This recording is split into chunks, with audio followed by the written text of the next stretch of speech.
Biglang humagalpak sa tawa ang aking manugang. Akin na ang yate na ito, matanda. Lumayas ka.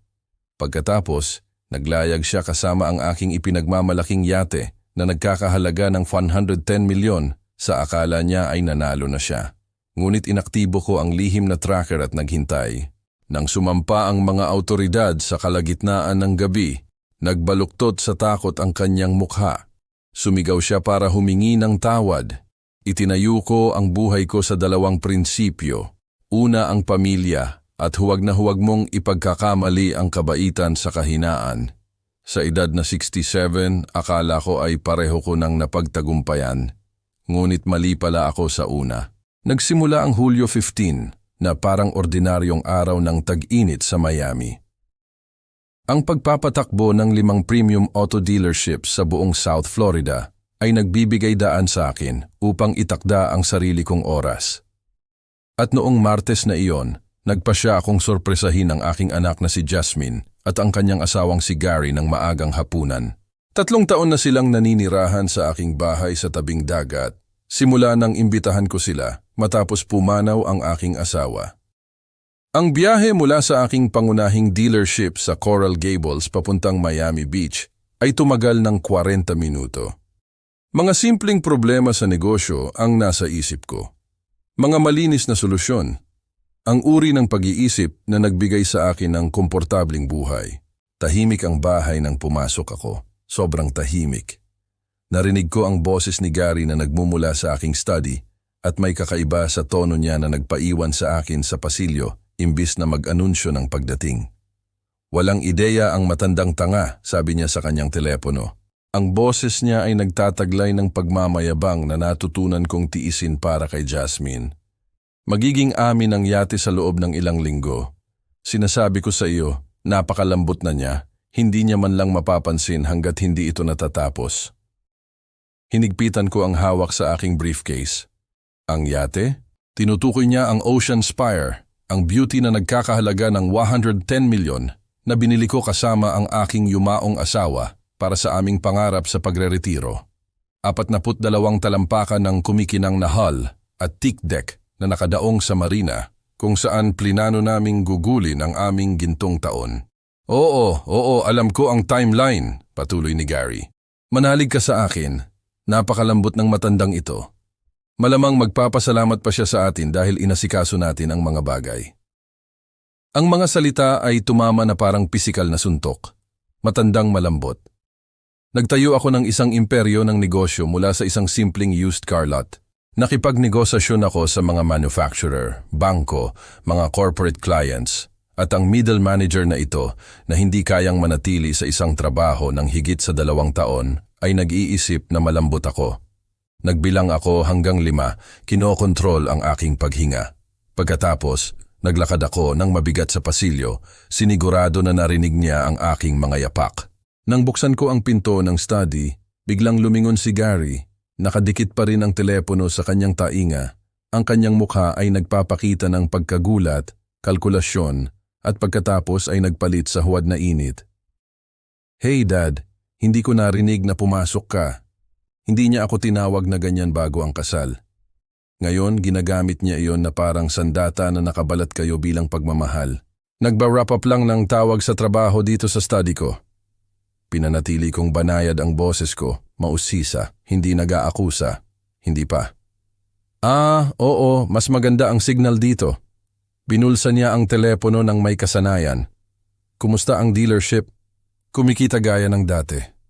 Lumapit ako sa aking mesa. Napansin kong paano siya nakatayo sa harap mismo ng aking wall safe. Ang safe kung saan ko iningatan ang mahahalagang dokumento. Rehistro ng yate, mga deed ng ari-arian, mga financial records. Anong nagdala sa iyo sa bahaging ito ng bahay? Hinahanap lang si Jasmine. Nandyan ba siya?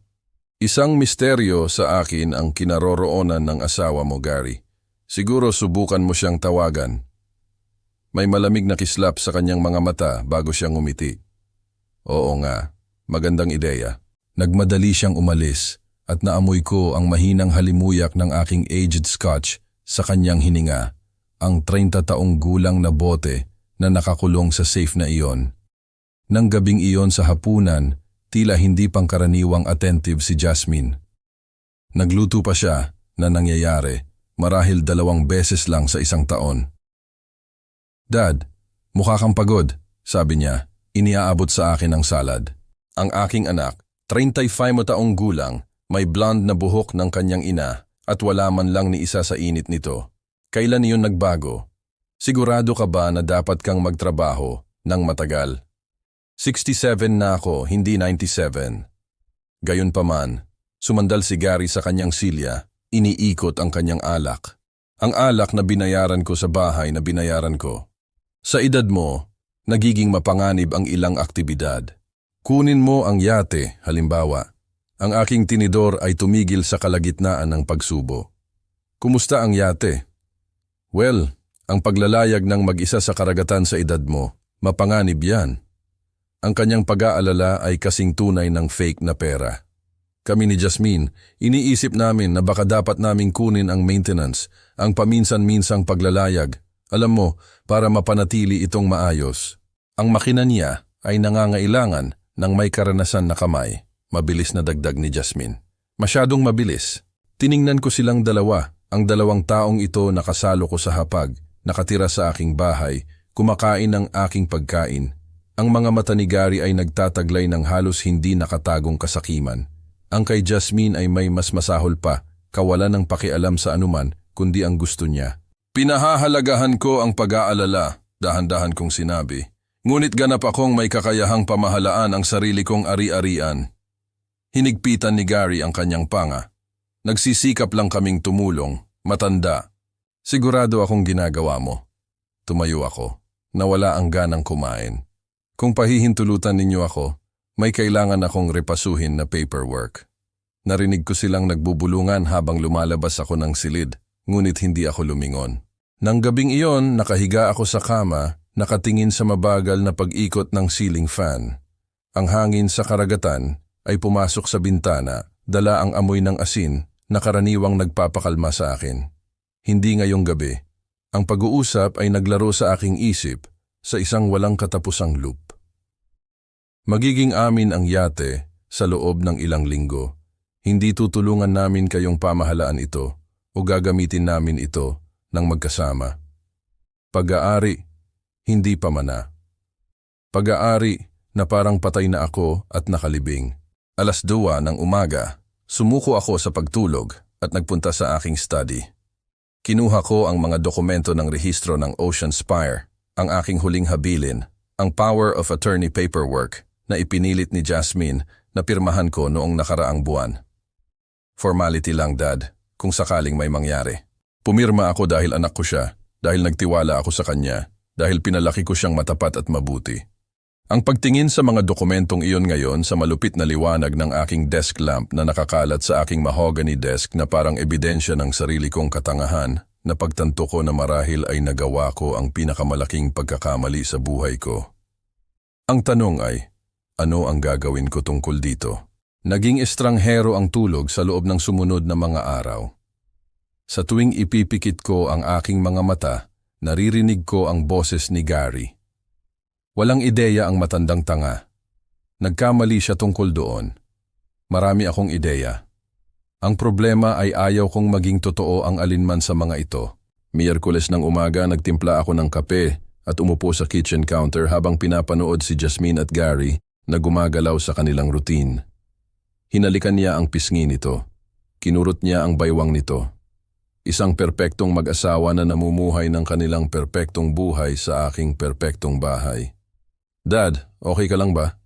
Tanong ni Jasmine. Napansin akong nakatingin. Mukha kang distracted. Nag-iisip lang tungkol sa nakaraan. Totoo iyon. Ginugol ko ang buong gabi sa pag-iisip tungkol sa nakalipas na 3 buwan. Inuulit ang mga pag-uusap na binaliwala ko bilang hindi nakakapinsala. Tulad ng 6 na linggo na ang nakalipas ng kaswal na nagtanong si Gary habang nag-aalmusal. So Fernando, na-update mo na ba ang iyong will? Alam mo, pagkatapos ng lahat. Pagkatapos ng lahat, ibig sabihin ba niya ay pagkatapos mamatay ang asawa ko? Ginawa niya itong parang pag-aalala. Ngayon, iba na ang pakikinig ko. Bakit mo na itanong? Sagot ko noon. Walang dahilan. Alam mo na, mahalagang ayusin ang mga bagay na ito sa edad mo. Sa edad ko, gustong-gusto niya ang pariralang iyon.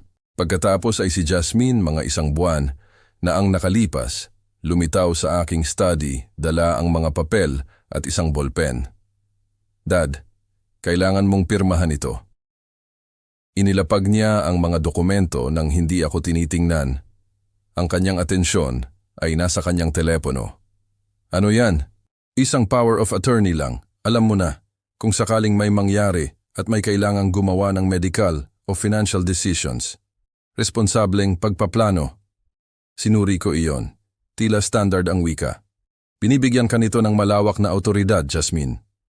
Formality lang, pilit niya. Sa wakas ay tumingin mula sa kanyang screen. Hindi mo ba pinagkakatiwalaan ang sarili mong anak? Iyan ang kutsilyo na ginamit nila. Tiwala, pamilya, pag-ibig. Pumirma ako dahil ang pagsasabing hindi ay nangangahulugang pag-amin na pinaghihinalaan ko ang aking nag-iisang anak ng isang bagay na kakilakilabot. Ngayon habang pinapanood ko siyang naglalagay ng mantikilya sa kanyang toast, naalaala ko ang isa pang memorya.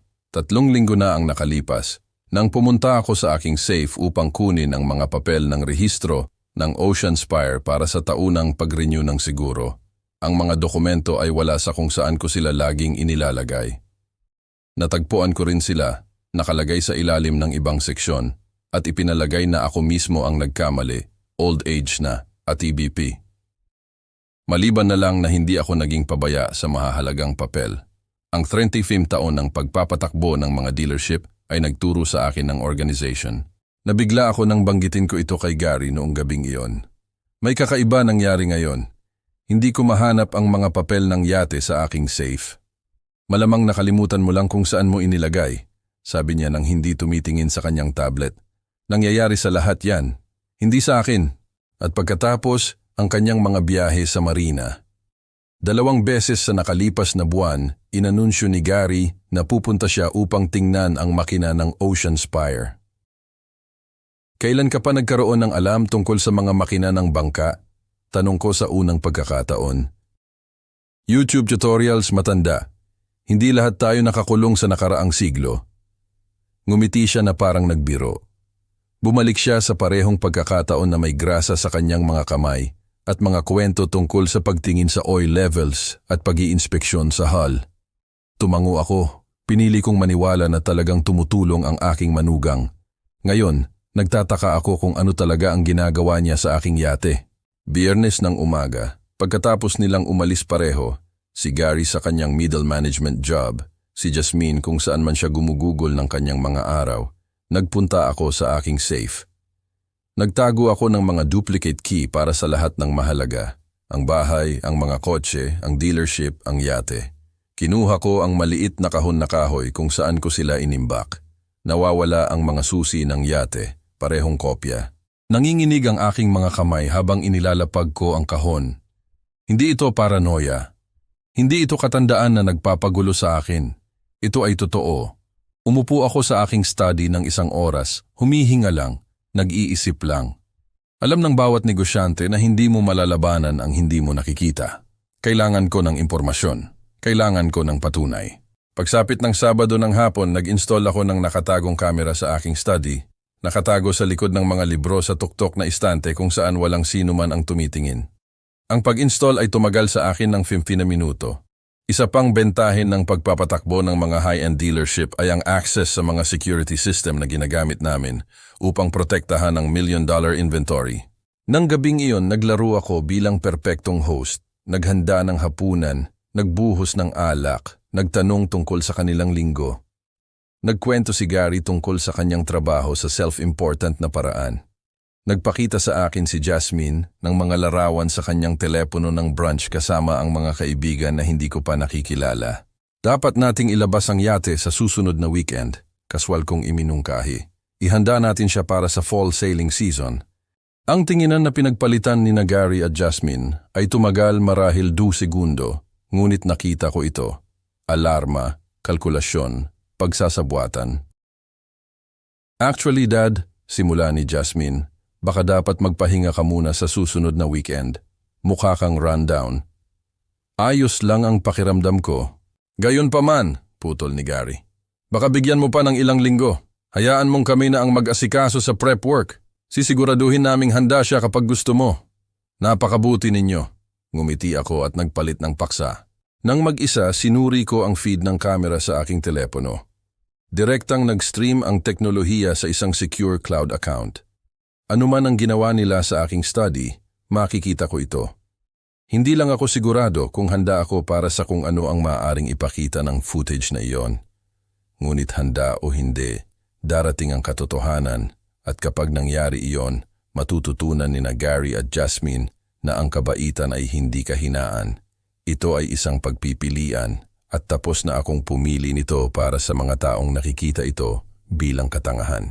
Ang matandang tanga ang tawag sa akin ni Gary. Titingnan natin iyon. Ang camera ay isang stroke of genius kung ako ang magsasabi. 3 araw pagkatapos kong i-install ito, nakuha ko ang aking unang tunay na patunay na hindi ito paranoia. Linggo ng gabi, Hulyo 21. Nasa aking silid tulugan ako, nagpapanggap na tulog, pinapanood ang live feed sa aking telepono. Alas 11:30 si Gary at si Jasmine, ang aking nag-iisang anak na babae, ay gumapang papasok sa aking study na parang mga magnanakaw na technical na sila nga. Direktang nagpunta si Gary sa aking mesa. Saan itinatago ng matandang tanga ang mga financial statements?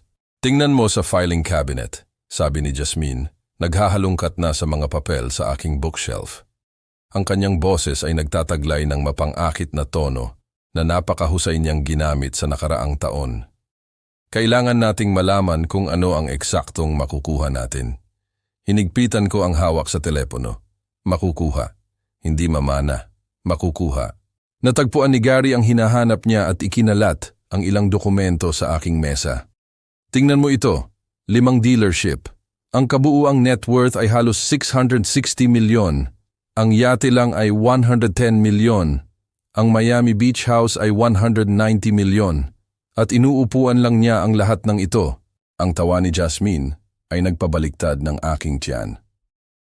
Naglalaro ng malungkot na byudo habang tayo ay nakatira sa iyong nakakaawang suweldo. Hey, mag-ingat ka. Biglang sabi ni Gary, ngunit hindi niya iyon itinanggi. Hindi niya talaga kaya. Ang middle management sa isang logistics company ay hindi kailanman makikipagkompetensya sa aking imperyo ng sasakyan. Sinasabi ko lang, kapag naibenta na natin ang yate, iyon ay 100 milyon upang simulan ang ating tunay na buhay. Kinuha niya ang mga papel ng rehistro ng Ocean Spire. Sabi ni Miguel, handa na ang mga forged transfer documents sa susunod na linggo. Pagkatapos, ay kailangan lang natin si Dad na mawala sa loob ng ilang araw. Ang ideya ng spa trip ay perpekto. Ang pagmamayabang ni Gary ay malinaw na narinig sa recording. Palayasin ang matanda, irerehistro natin ang bangka sa pangalan ko, ibebenta sa buyer sa Bahamas, at sa oras na mapagtanto ni Fernando kung ano ang nangyari, ang pera ay nasa ating offshore account at wala na siyang magagawa tungkol dito. Inilapag ni Jasmine ang mga papel. Masyado siyang matanda, masyadong mabagal, at sa totoo lang masyadong nagtitiwala. Iniisip pa rin niya na ako ang kanyang matamis na maliit na anak na babae. Natawa silang magkasama, ang aking anak at ang kanyang parasite na asawa, tumatawa tungkol sa pagtataksil sa akin. Pinanood ko sila sa loob ng isa pang 20 minuto, pinag-uusapan ang kanilang timeline, ang kanilang escape plan, nagtatalo pa tungkol sa kung paano hatiin ang pera. Pagkatapos ay umalis sila, pinatay ang ilaw ng aking study na parang mapagbigay na bisita. Hindi rin ako natulog noong gabing iyon, ngunit sa pagkakataong ito, hindi kalituhan ang nagpapanatili sa akin na gising. Ito ay malamig, kalkuladong galit. Kinaumagahan Lunes, huminto ako upang magpakarga ng gasolina patungo sa aking dealership. Purong pagkakataon ang naglagay sa akin sa parehong istasyon ni Segundo Segs Diaz na nagmamay-ari ng marina kung saan ko iningatan ang Ocean Spire. Si Segs at ako ay magkakilala na sa loob ng 15 taon, kaswal na kakilala na nagbahagi ng pag-ibig sa tubig. Fernando, kumaway siya mula sa katabing pump. Hindi kita nakita sa marina nitong huli. Ayos ba ang bangka? Ayos, sa pagkakaalam ko. Pinanatili kong light ang tono ko, mausisa. Bakit mo na itanong? Ay, napansin ko lang na matagal nang nagpapalipas ng oras ang manugang mo doon. Walang pakialam na pinunasan ni Segs ang kanyang windshield. Nakita ko siya kasama ng isang lalaki na nakasuot ng suit noong nakaraang linggo. Nasa bangka sila ng halos 1 oras. Bumilis ang pulso ko, ngunit pinanatili ko ang kaswal na ekspresyon. Binanggit ni Gary na gusto niyang tumulong sa maintenance. Oo, siguro, nag-atubili si Segs. Kahit papaano, nagtanong siya sa akin ng kakaibang tanong tungkol sa yacht sales, transfer procedures, documentation requirements, ganyan. Akala ko baka nag-iisip kang mag-upgrade. Si Gary lang ang nagiging thorough. Maayos akong nagsinungaling. Alam mo kung gaano siya ka-detail-oriented. Tumawa si Segs. Kung sinabi mo. Anyway, kung kailangan mo ng anumang bagay sa marina, ipaalam mo lang sa akin. Nagmaneho ako patungo sa aking pangunahing dealership sa Coral Gables, ngunit ang isip ko ay tumatakbo. Isang lalaki na nakasuot ng suit sa aking yate. Mga tanong tungkol sa sales procedures. Ang mga piraso ay nagkukumpulan at ang larawang nabuo nila ay nagpasuka sa akin. Nang gabing iyon, naglaro akong muli bilang butihing ama, nag-usap-usap sa hapunan, pinuri ang luto ni Jasmine, nagtanong tungkol sa trabaho ni Gary, lahat habang alam ko ng eksakto kung ano ang plinaplano nila. Dad, mukha kang pagod, sabi ni Jasmine. Ang kanyang huwad na pag-aalala ay nakakairita sa aking mga ugat. Ayos ba ang pakiramdam mo? Nagtatrabaho lang ng husto. Sumipsip ako ng alak. Ang negosyo ay hindi tumatakbo ng mag-isa. Baka dapat kang magdahan-dahan, iminungkahi ni Gary. Sa edad mo, mapanganib ang stress. Dapat mong isipin ang pagde-delegate ng mas marami, magpahinga. Sa edad ko, narito na naman, ang patuloy na paalala na nakikita nila ako bilang kalahating patay na. Tatandaan ko yan.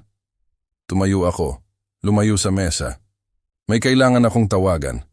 Mga international clients, time zones. Alam mo na kung paano iyan. Sa aking study, kinuha ko ang camera footage mula kaninang umaga. Walang dramatiko, naghahanap lang si Gary sa aking filing cabinet habang wala ako. Nag-ingat siyang ibalik ang lahat ng eksakto kung paano niya ito natagpuan. Halos eksakto. Ang rehistro ng yate ay nakalagay ng isang folder palayo sa kung saan ko ito laging inilalagay. Sloppy, Gary. Very sloppy. Binuksan ko ang aking laptop at nagsimulang maghanap ng mga maritime lawyers sa Miami. Kailangan ko ng isang taong nag-espesyalista sa pandaraya, pamemeke at pagnanakaw. Isang taong makakatulong sa akin na hindi lang protektahan ang aking ari-arian, kundi siguraduhin na ang dalawang ito ay haharap sa tunay na kahihinatnan. Dahil sa wakas ay tinanggap ko na ang katotohanan. Hindi ito isang misunderstanding. Hindi ito isang phase. Ang aking anak at ang kanyang asawa ay aktibong nagpaplano na nakawan ako. At sa tingin nila ay masyado akong matanda at tanga para pigilan sila. Nagkamali sila tungkol sa tanga at malapit ko nang ipakita sa kanila kung gaano sila nagkamali. Ang opisina ni Daniel Cruz ay nakatanaw sa Biscayne Bay, puro salamin at chrome at mamahaling sining, ang uri ng lugar na sumisigaw, nanalo ako sa mga kaso. Mr. Reyes, kinamayan niya ako noong Hulyo 27, isang Martes ng umaga. Ang mensahe ninyo ay nagsabi na kailangan ninyo ng tulong sa pandaraya sa pandagat. Ang aking 110 milyon na yate ang particular. Umupo ako sa upuan na balat at ang mga magnanakaw ay nakatira sa aking bahay. Tumaas ang kanyang kilay, ngunit kinuha niya ang isang legal pad nang walang komento. Profesional, gusto ko yan. Sinabi ko sa kanya ang lahat. Ang narinig na tawag sa telepono, ang camera footage, ang impormasyon ni Segs tungkol sa lalaki na nakasuot ng suit. Ipinakita ko sa kanya ang mga recording, pinapanood ang kanyang ekspresyon na nagbabago mula sa neutral tungo sa tunay na galit. Malinaw na ebidensya ng pagsasabuatan upang gumawa ng pandaraya at pagnanakaw, sabi niya nang matapos ang recording. Ngunit kailangan nating maging strategic tungkol sa kung paano tayo magpapatuloy. Ayoko lang silang pigilan, lumapit ako. Gusto ko silang kasuhan, gusto ko ng kahihinatnan. Naiintindihan, ngunit kung gagalaw tayo ng masyadong maaga, sisirain nila ang ebidensya. Nagtala siya. Kailangan nating hayaan silang patunayan ang criminal intent, ngunit pigilan sila bago maganap ang anumang aktwal na transfer. Ano ang irerekomenda mo? Una, i-verify ang lahat ng inyong mga dokumento. Power of attorney, will, anumang bagay na maaaring pinakialaman nila. Mayroon akong kasamahan, si Stella Flores, na isang notary at documents expert. Maaari niyang patunayan ang lahat. At ang yate? Ngumiti si Daniel. Kumusta ang pakiramdam ninyo tungkol sa GPS tracking at remote engine controls? Ngumiti ako pabalik. Nagmamay-ari ako ng 5 dealership na nag-i-espesyalista sa mga sasakyan na may eksaktong mga security features na iyon. Perpekto. I-install ang pinakamahusay na tracker na meron kayo. Magpapa-photograph din tayo ng lahat ng dokumentasyon at magfa-file ng mga certified copy sa Coast Guard. Kahit papekehin nila ang mga bagong papel, mayroon tayong patunay ng mga orihinal. Sa susunod na linggo, maingat akong kumilos. Si Stella Flores ay dumating sa aking bahay habang wala sina Gary at Jasmine at sinuri ang bawat dokumento sa aking safe. Ang power of attorney na ito ay altered, sabi niya. Hawak ang papel sa liwanag. Nakita niyo ang mga pirma? Sa inyo ay totoo, ngunit ang mga pirma ng witness at notary seal ay mga forgery. Tiningnan ko, ang tinta ay bahagyang magkakaiba ang kulay. Ang papel ay muling natiklop upang itago iyon, ngunit naroon ito. Pinalitan nila ang inyong pinirmahan ng isang bersyon na nagbibigay sa kanila ng mas malawak na kapangyarihan, patuloy ni Stella. Lilinlangin nito ang kaswal na inspeksyon, ngunit hindi ang forensic analysis. Ipa-photograph ko ito at maghahanda ng isang affidavit na nagdodokumento ng forgery. Gawin mo. Magdra-draft din ako ng isang bagong lehitimong power of attorney na may napakalimitadong saklaw at i-file ito sa inyong bangko at lahat ng institusyon. Binablock nito ang anumang pagtatangka na i-access ang inyong mga account. Ang pag-install ng tracker ay tumagal. Nagpunta ako sa aking pinaka-advanced na dealership at kinausap si Marco, ang aming pinuno ng seguridad ng sasakyan. Kailangan ko ng GPS tracker na may remote engine control, sabi ko sa kanya. Pero para sa bangka, si Marco, na nagtrabaho sa akin ng 12 taon, ay tumangulang. May marine version niyan, ginagamit ng Coast Guard para sa stolen vessel recovery. Makakakuha ako sa inyo, ngunit mahirap ang pag-install. Ako na ang mag-i-install. Kung gayon, kailangan ninyo ang buong kit. Tracker, control module, power supply, antenna. Tiningnan niya ako sa mata. Ang sino mang inyong tinitrack ay hindi magiging masaya kapag nalaman nila. Iyon ang ideya. Noong Agosto 2, sinabi ko kina Gary at Jasmine na kailangan ko ang Sabado upang magtrabaho sa makina ng Ocean Spire. Routine maintenance. Nag-alok si Gary na tumulong, ngunit winagayway ko siya. Salamat, ngunit nagtatrabaho na ako sa mga makina ng bangka bago ka pa isinilang. Sa marina, ginugol ko ang 4 na oras sa pag-install ng tracker ni Marco ng malalim sa electrical system ng Ocean Spire, nakatago sa likod ng control panel. Ang control module ay nagbigay sa akin ng buong GPS tracking, engine diagnostics at remote shutdown capability. Isang pindot sa aking telepono ay maaaring patayin ang mga makina ng Ocean Spire ng lubusan. Naglakad-lakad si Segs bandang tanghali. Kailangan mo ng tulong, Fernando? Ayos na, salamat. Pinunasan ko ang aking mga kamay sa isang basahan. Magandang makita ka rito, nag-atubili siya. Ang lalaking nakita ko kasama ni Gary. Naalala ko kung saan ko siya nakita. Opisina ni Miguel Ramos sa 8th Street. Siya ay isang notary. Kumuyom ang aking tiyan. Sigurado ka? Medyo sigurado. Akala ko dapat mong malaman. Pinahahalagahan ko yan, Segs. Pag-uwi, pinalitan ko ang mga kandado sa aking safe at inilipat ang lahat ng orihinal na dokumento sa isang safety deposit box sa aking bangko. Mga bagong kandado, mga bagong code, mga bagong hakbang sa seguridad na walang alam sina Gary at Jasmine. Ang nakatagong kamera ay nanatili sa lugar, nagre-record pa rin. Nang gabing iyon, inaktibo ko ang tracker at pinanood ang test signal na pumasok. Perpekto. Ang Ocean Spire ngayon ang pinaka-secure na yate sa South Florida. Tumawag si Daniel Cruz, kinabukasan. Nag-file kami ng mga certified copy ng lahat ng inyong mga dokumento sa mga naaangkop na autoridad. Coast Guard, County Recorder, inyong bangko, lahat. Nakipag-ugnayan din ako kay Detective Ramos ng Miami PD.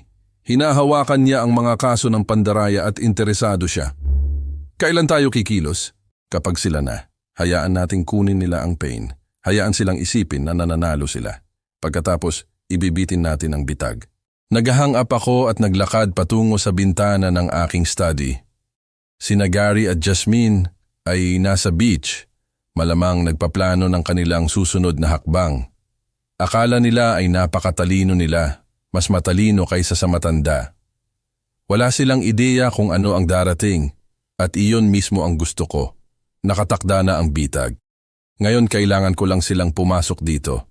Noong Agosto 6, lumitaw si Jasmine sa almusal na may nag-aalalang ekspresyon na sana ay nagbigay sa kanya ng Oscar kung ito ay totoo. Dad, mukha kang sobrang stressed nitong huli. Inilapag niya ang kanyang tasa ng kape nang may kasanayan sa delicacy. Kami ni Gary nag-iisip kami, baka dapat magpahinga ka muna. Umalis ka ng 1 linggo. Tumingin ako mula sa aking pahayagan, naglalaro ng bahagi ng perpekto. Magpahinga? Jasmine, mayroon akong 5 dealership na patakbuhin. Kaya nilang pamahalaan ng wala ka sa loob ng 1 linggo. Sumandal si Gary sa kanyang silya, nagliliwanag ang pagmamayabang mula sa kanya. Mayroon kang mga manager, hindi ba? Hayaan mong kitain nila ang kanilang mga sweldo. Mayroong isang kamangha-manghang spa resort sa Palm Beach. Patuloy ni Jasmine, ang kanyang boses ay umaagos sa huwad na tamis. Hot springs, massage therapy, lahat. Perpekto para sa isang tao nasa edad mo. Sa edad ko. Laging may mga komento tungkol sa edad. Hindi ko alam. Dahan-dahan kong tiniklop ang aking pahayagan. Ang pag-alis ng 1 buong linggo ay tila excessive. Dad, 67 ka na. Inabot ni Jasmine ang kamay sa mesa, hinawakan ang aking kamay, malamig ang kanyang balat. Kailangan mong alagaan ang sarili mo, nag-aalala kami sa iyo. Ang kasinungalingan ay nakaupo sa pagitan namin na parang 1 ikatlong tao sa mesa.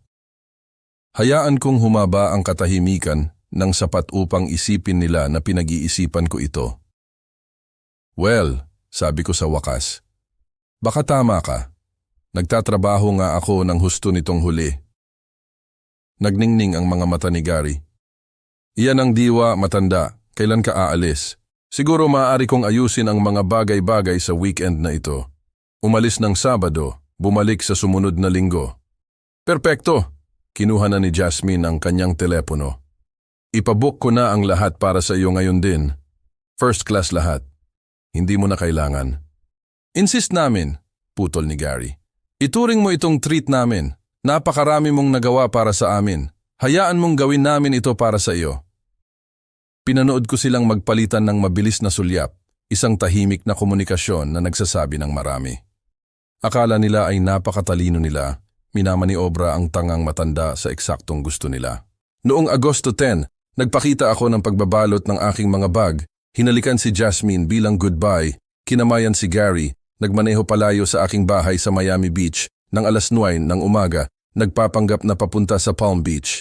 Sa halip, nag-check-in ako sa isang simpleng apartment 3 block ang layo, ang uri ng lugar na may landlord na hindi nagtatanong kapag nagbayad ka ng cash para sa 2 linggong renta.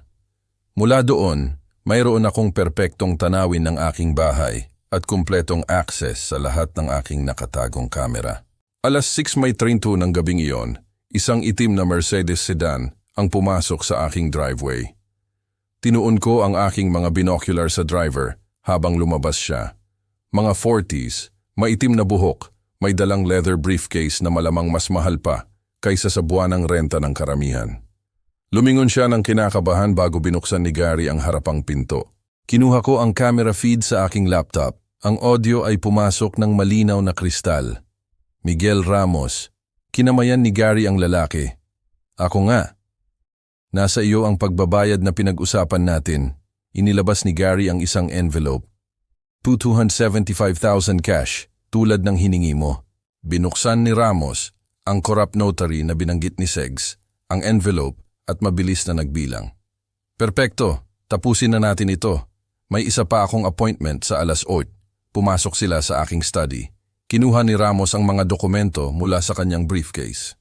Ang mga transfer document na ito ay mananatili sa anumang inspeksyon. Ang mga pirma ay eksaktong kopya mula sa mga bank records. Paano mo nakuha yon? Tanong ni Jasmine. Lumitaw dala ang champagne. Mas mabuting hindi mo na alam. Ayon sa mga papel na ito, si Fernando Reyes ay kusang loob na inililipat ang Ocean Spire kay Gary Preston bilang isang gift. Lahat ay legally binding. At ang benta sa buyer sa Bahamas, si Gary ay halos naglalaway. Naayos na. Makikita kanya sa Key Largo ng 5:00 AM, Agosto 14, cash na 100 milyon. Kumusta naman ang aktwal na rehistro? Inilapag ni Jasmine ang champagne. Wala bang records ang Coast Guard? A-override ng mga dokumentong ito ang lahat, siniguro ni Ramos sa kanya. Nagawa ko na ito dati. Sa oras na magtanong ang sino man, wala na kayo at ang pera ay ligtas na sa offshore. Itinaas ni Gary ang kanyang baso. Para sa matandang tanga na gumawa nito na posible. Tinakpan ni Jasmine ang kanyang baso sa kanya. Ang matanda ay malamang nagpapamassage ngayon, walang ideya sa nangyayari. Natawa sila. Ang tunog ay nagpalamig at nagpainit ng aking dugo ng sabay. Isang bagay, sabi ni Ramos, kinuha ang isang notary seal. Kailangan itong magmukhang lehitimo. Kailan daw pumirma si Fernando?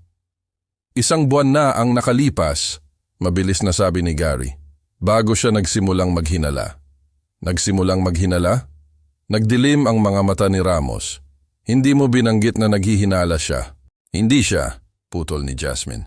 Si Gary ay nagiging paranoid lang. Lubos na nagtitiwala sa amin si Dad. Kaya napakadali nito. Hindi mukhang kumbinsido si Ramos, ngunit ang 275,000 ay tila bumili ng maraming kahandaan upang balewalain ang mga red flag. Selyuhan niya ang mga dokumento gamit ang kanyang selyo, pinirmahan ang kanyang pangalan ng may flourish at binalot ang kanyang briefcase. Pleasure doing business with you, sabi niya. Hindi ako naparito, hindi mo ako nakilala. At kung may magtanong, ang mga dokumentong iyon ay nagmula sa isang lehitimong law office sa Tallahassee na tiyak na hindi matatandaan ang pag-file sa kanila. Pagkatapos niyang umalis, nagdiwang sina Gary at Jasmine gamit ang natitirang champagne. Nagawa natin ito, sabi ni Jasmine, ang kanyang mukha ay namumula sa excitement at alak. Ang yate ng matanda ay atin na. Hindi pa, nag-iingat si Gary. Kailangan pa nating dalhin ito sa Key Largo. Pero oo, malapit na. 100 million, baby. Kumusta naman si Dad? Nagkibit balikat si Gary. Kumusta naman siya? Sa oras na makabalik siya, wala na ang yate. Pera ay offshore. Mayroon tayong mga legal na dokumento. Magmumukha siyang nawawalan ng alaala. I-save ko ang recording at umupo sa aking silya. Kailangang makita ito ni Daniel Cruz. Kailangang makita ito ni Detective Ramos. Kailangang makita ito ng Coast Guard. Ngunit hindi pa. Hayaan silang kunin ang yate. Hayaan silang isipin na nanalo sila. Hayaan silang makarating sa Key Largo kasama ang kanilang mga forged document at ang kanilang buyer na naghihintay. Pagkatapos, ipapakita ko sa kanila kung ano talaga ang kayang gawin ng matandang ito. Agosto 13, hating gabi. Nag-buzz ang aking telepono gamit ang GPS alert na hinihintay ko. Ang mga makina ng Ocean Spire ay nagsimula. Kinuha ko ang tracking app at pinanood ang asul na tuldok na lumayo mula sa marina. Ang aking 110 milyon na yate ay ninakaw ng sarili kong anak at ng kanyang asawa. Kasama sa tracking system ang audio. Nilakasan ko ang volume. Hindi ako makapaniwala na ginagawa talaga natin ito. Boses ni Jasmine, masigla sa champagne at adrenaline. Maniwala ka, baby.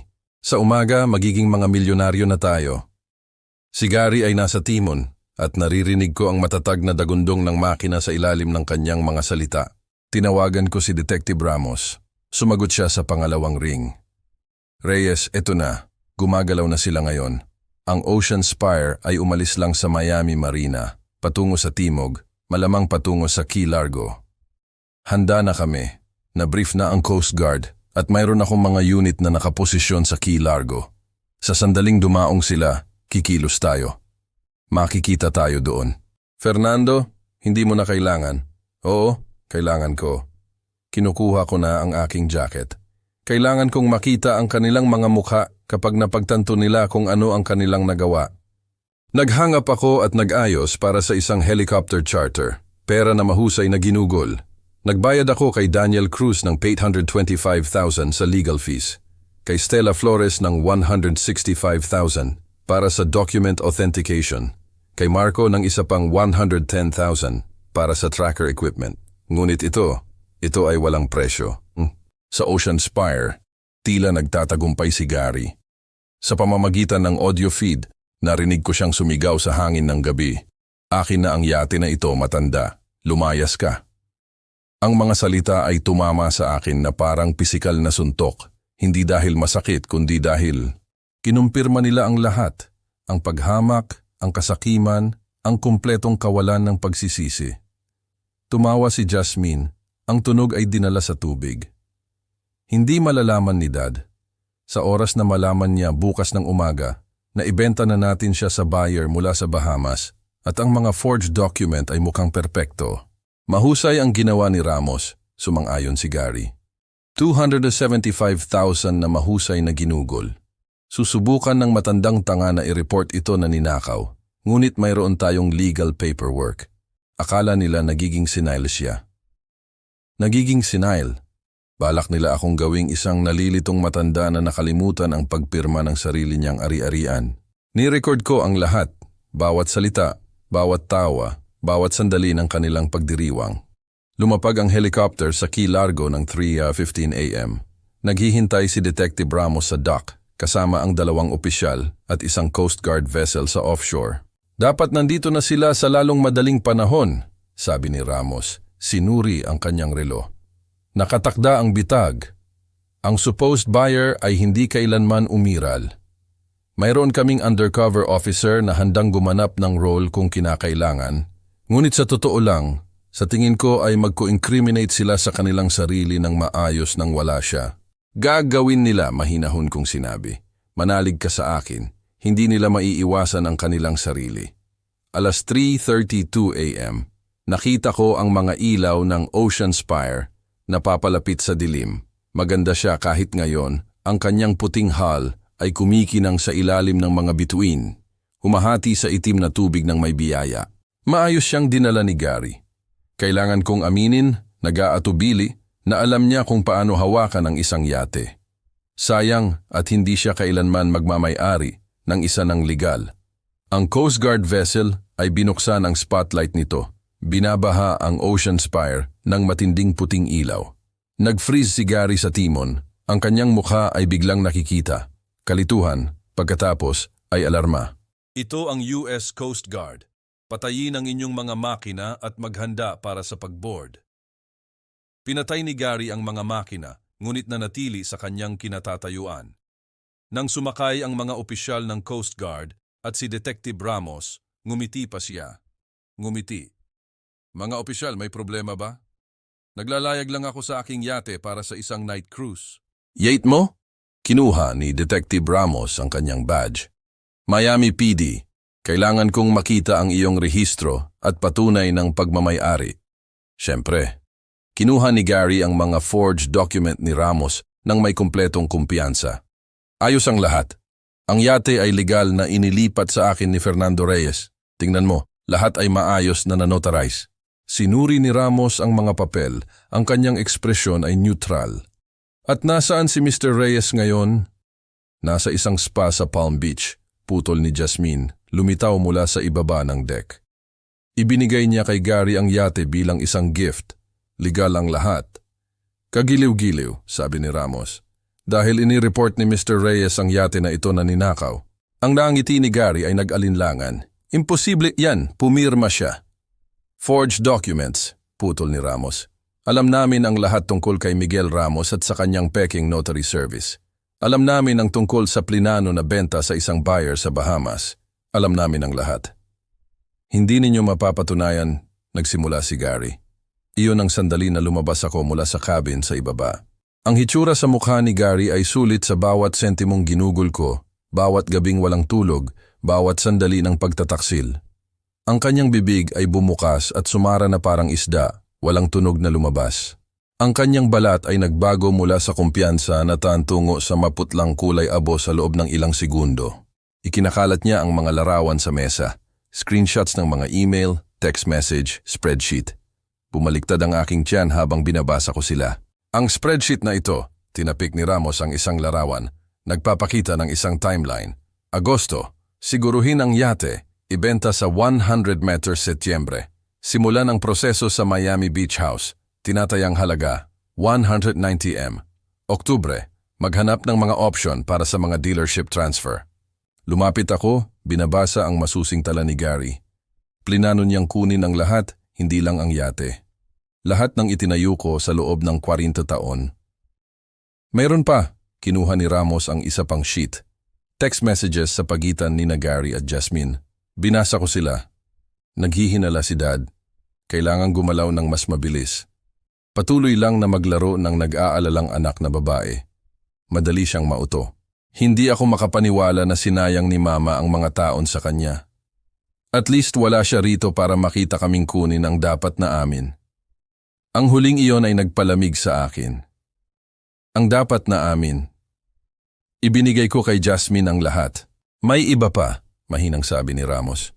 Sa journal ni Jasmine mula 3 taon na ang nakalipas. Inilapag niya ang isang photocopy. Agad kong nakilala ang sulat kamay ni Jasmine.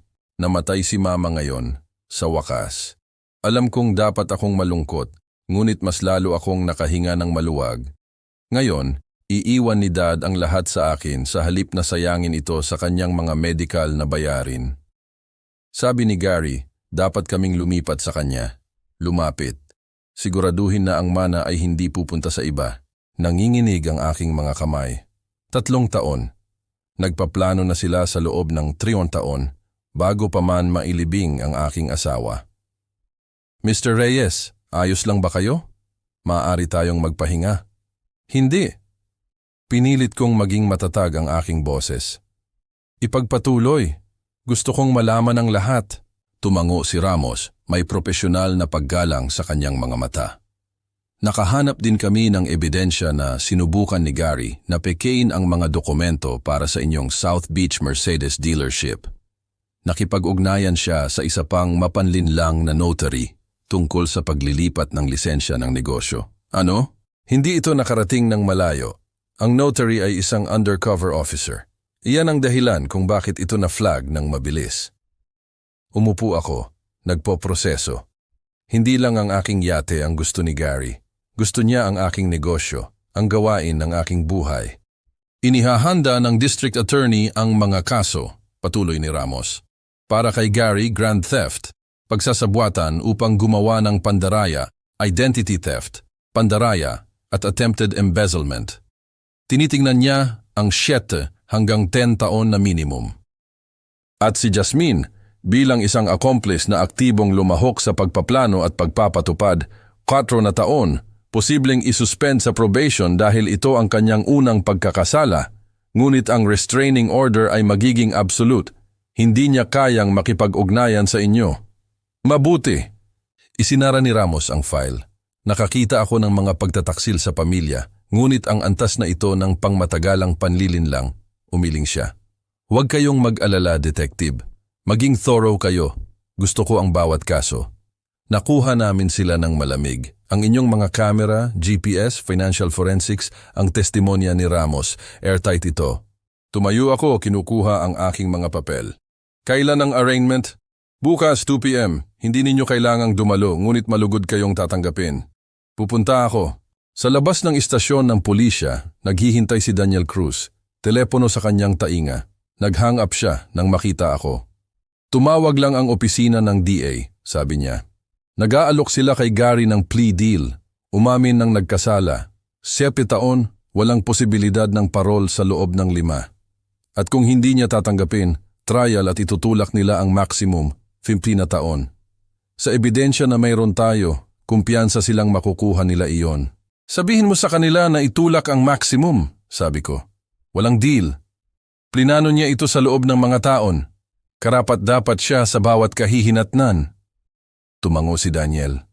At si Jasmine, ano ang kinakaharap niya? 4 na taong probation na may mandatory counseling, permanenteng restraining order at kumpletong disinheritance na naasikaso na ninyo gamit ang bagong will. Hindi ito sapat. 4 na taong probation para sa pagtulong sa pagpaplano ng sistematikong pagnanakaw ng buong buhay ko. Ngunit iyon ang pinapayagan ng batas. Fine, sabi ko. Magpatuloy din tayo sa civil suit to 220 milyon sa mga danyos. Hindi nila kayang bayaran iyon. Alam ko, ngunit gusto ko ang judgment sa record. Gusto kong sumusunod ito sa kanila sa natitirang bahagi ng kanilang buhay. Ang ekspresyon ni Daniel ay malungkot na kasiyahan. I-file ko ang mga papel sa pagtatapos ng araw. Nag-buzz ang aking telepono. Isang text mula sa hindi kilalang numero. Dad, please. Kailangan nating mag-usap. Lahat ito ay isang malaking pagkakamali. Mahal kita. I-block ko ang numero at i-delete ang mensahe. Ang ilang pagkakamali, kapag nagawa, ay hindi na mababawi. Ang ilang pagtataksil ay hindi mapapatawad. At tapos na akong maging mapagpatawad na ama. Puno ang courtroom, Agosto 21, at mabilis na gumalaw ang legal system ng Miami kapag napakalaki ng ebidensya. Umupo ako sa harapang hilera sa likod mismo ni Daniel Cruz, ang aking maritime attorney. Sa tapat ng aisle, sina Gary at Jasmine ay nakaupo kasama ang kanilang public defender. Hindi nila kayang bayaran ang pribadong counsel na freeze ang kanilang mga asset. Si Gary ay nakasuot ng orange jumpsuit. Walang bail para sa isang flight risk na may offshore connections. Si Jasmine ay nakaupo sa isang murang kulay abo na suit, libreng unconditional release, ngunit ipinagbabawal na makipag-ugnayan sa akin. Mukha siyang mas maliit na bawasan. Ang hukom, isang istriktong babae sa kanyang 60s na nagangalang Hukom Perla Hilario, ay nagrepaso ng mga plea agreement. Mr. Preston, sumang-ayon kayong umamin ng nagkasala sa grand theft, pandaraya, pagsasabwatan, identity theft at attempted embezzlement. Tama ba iyan? Nakumbinsi siya ng abogado ni Gary na tanggapin ang deal, 7 taon sa halip na 15. Tumayo siya, halos hindi naririnig. Opo, mahal na hukom. At naiintindihan ninyo na sa pagtanggap ng plea na ito, isinusuko ninyo ang inyong karapatang mag-apil? Opo, mahal na hukom. Bumaling si Hukom Hilario kay Jasmine. Miss Preston, sumang-ayon kayong umamin ng nagkasala sa pagsasabwatan upang gumawa ng pandaraya at accessory sa grand theft, 4 na taon na isuspend sa probation na may mandatory counseling at isang permanenteng restraining order. Tinatanggap ba ninyo ang mga terms na ito? Pumiyok ang boses ni Jasmine. Opo, mahal na hukom. Bago ko tanggapin ang mga plea na ito, may gusto bang magbigay ng pahayag? Tumayo si Daniel Cruz. Ang biktima, si Fernando Reyes, ay nais na magsalita sa korte, mahal na hukom. Naglakad ako sa podium. Hindi tumingin sa akin si Gary. Nakatingin si Jasmine sa kanyang mga kamay, luha ay dumadaloy sa kanyang mukha. Mahal na hukom, 3 taon na ang nakalipas. Nawalan ako ng aking asawa dahil sa cancer. Sa aking kalungkutan, tinanggap ko ang aking anak at ang kanyang asawa sa aking bahay. Tinulungan ko sila sa pananalapi. Itinuring ko si Gary na parang isang anak. Huminto ako. Tumugon sila sa pamamagitan ng pagpaplano na sistematikong nakawan ako ng lahat ng aking itinayo sa loob ng 40 taon. Hindi lang ang aking yate, ang aking mga dealership, ang aking bahay, lahat. Naghintay sila na mamatay ang aking asawa dahil sa sariling salita ng aking anak mula sa kanyang journal. At least wala siya rito para makita kaming kunin ang dapat na amin. Nanginginig ang balikat ni Jasmine sa pag-iyak. Kumuyom ang panga ni Gary. Hindi ako humihingi ng awa, mahal na hukom. Humihingi ako ng hustisya. Ang mga sentensyang ito ay nararapat. Nais ko ring tandaan na itutuloy ko ang isang civil judgment ng 220 milyon sa mga danyos. Dahan-dahang tumango si Hukom Hilario. Mr. Preston, sinuri ko ang ebidensya, ang surveillance footage, ang GPS data, ang mga forged document, ang inyong mga komunikasyon kay Mr. Ramos, at ang inyong mga computer file na nagpapakita ng isang taong gulang na plano na mandaya ang inyong biyenan. Hindi ito isang pagkakamali. Ito ay kinakalkula, malamig na pagnanakaw mula sa pamilya na nagtiwala sa inyo. Bumaling siya kay Jasmine. Miss Preston, pantay kayong may kasalanan.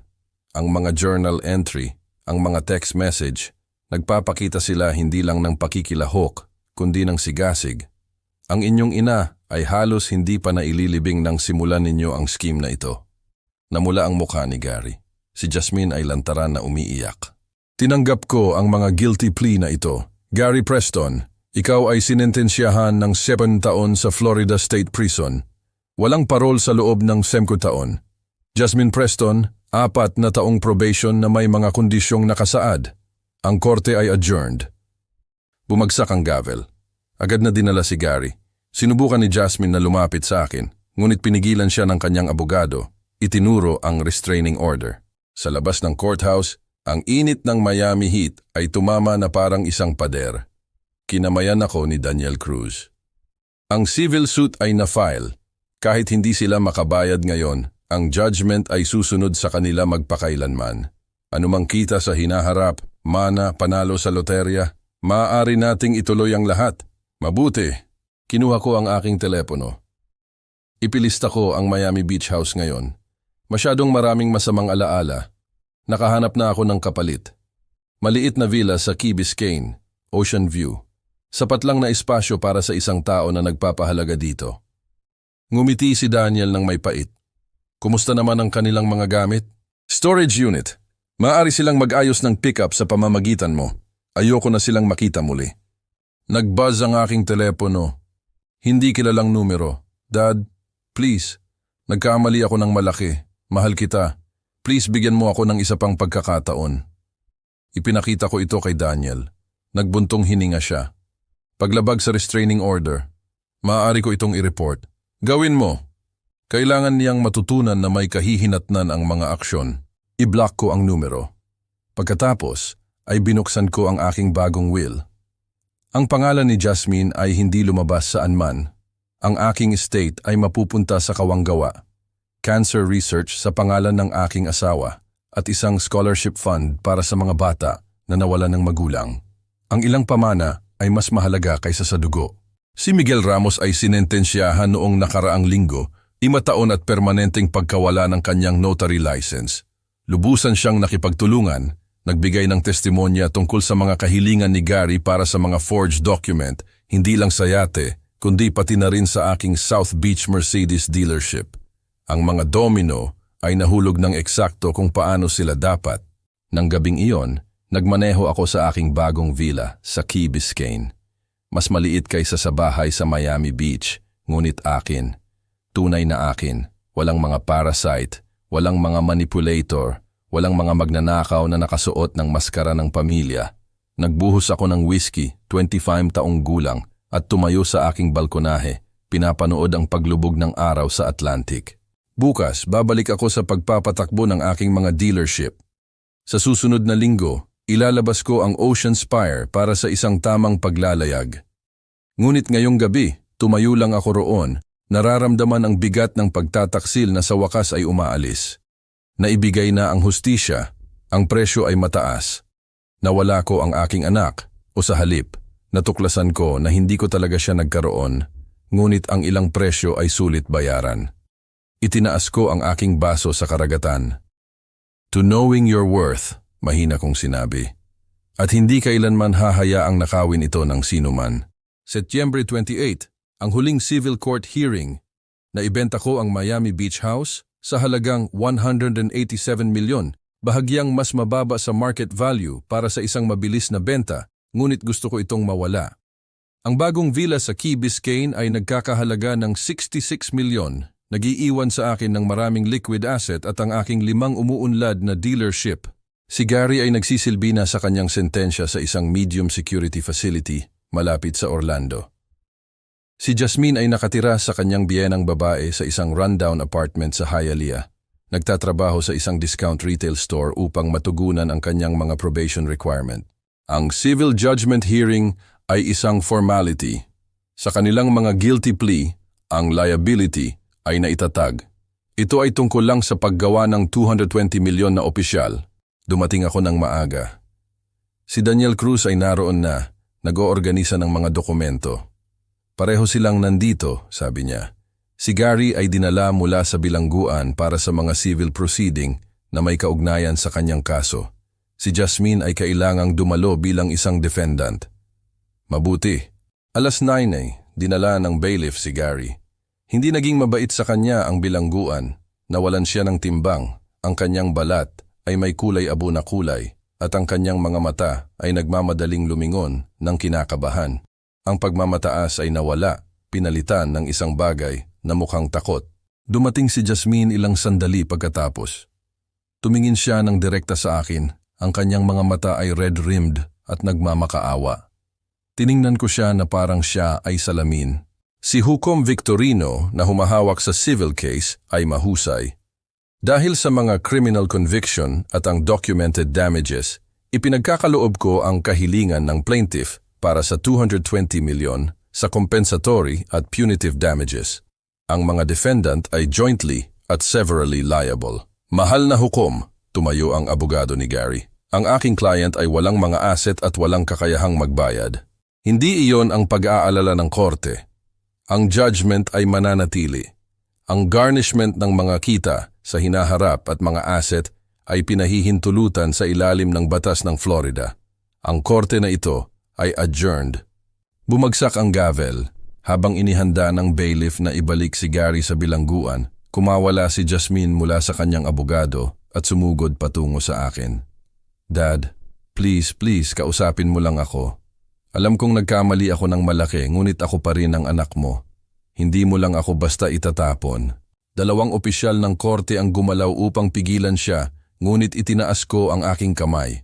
Huminto sila, maingat na nanonood. Tiningnan ko si Jasmine, talagang tiningnan ko siya.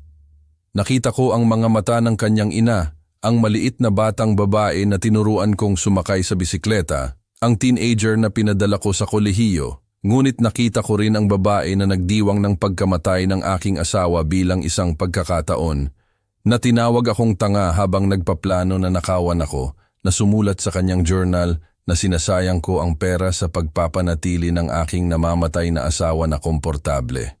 Tumayo siya roon, trims talampakan ng layo, nanginginig, naghihintay ng kapatawaran, ng kahinaan, ng malambot na ama na laging nagbibigay.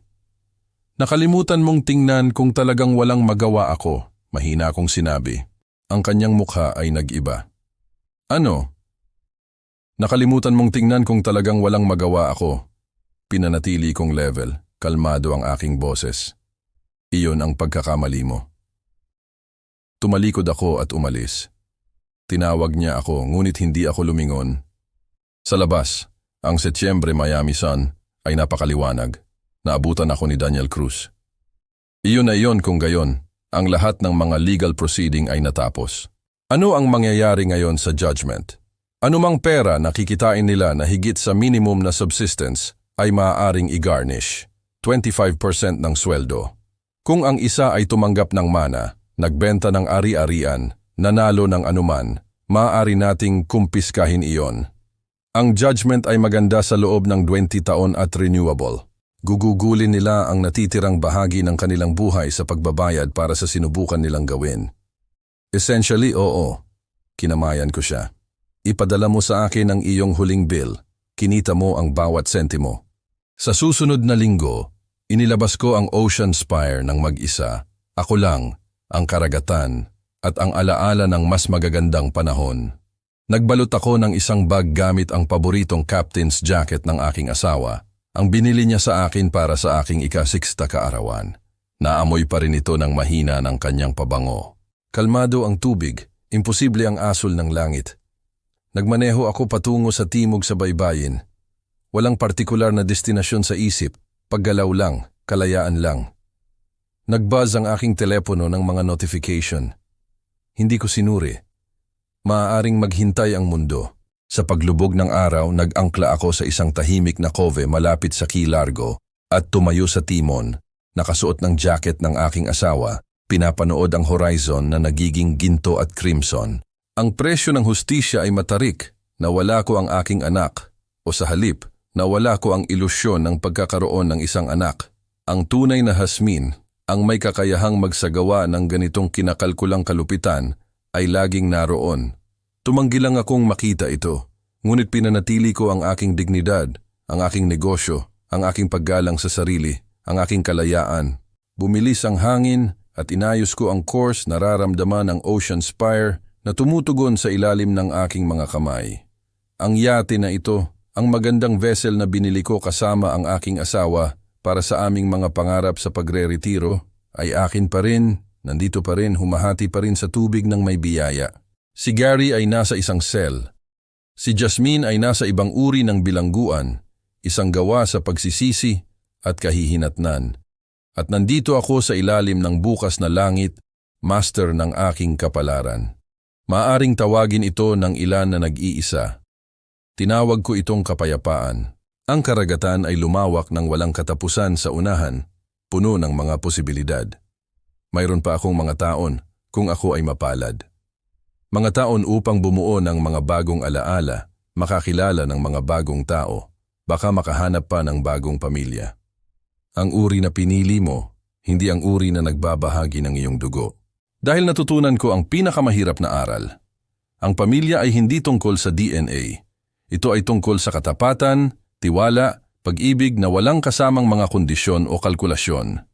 At minsan ang pinakamatapang na bagay na maaari mong gawin ay lumayo sa mga taong nakasuot ng maskara ng pamilya, ngunit nagdadala ng puso ng mga magnanakaw. Sinimulan ko ang mga makina at ibinaling ang Ocean Spire patungo sa bahay. Sa likod ko, lumubog ang araw sa lahat ng nangyari. Sa unahan ko, nagsimulang lumitaw ang mga bituin, nangangako ng lahat ng maaaring mangyari. Ako ay 67 taong gulang, at sa unang pagkakataon sa loob ng 3 taon, ako ay tunay na malaya. Kung nagustuhan ninyo ang kwentong ito, mangyaring i-like ang video na ito, mag-subscribe sa channel at ibahagi ang inyong mga impresyon sa kwentong ito sa mga komento. Upang makinig sa susunod na kwento, i-click sa box sa kaliwa. Salamat sa panonood.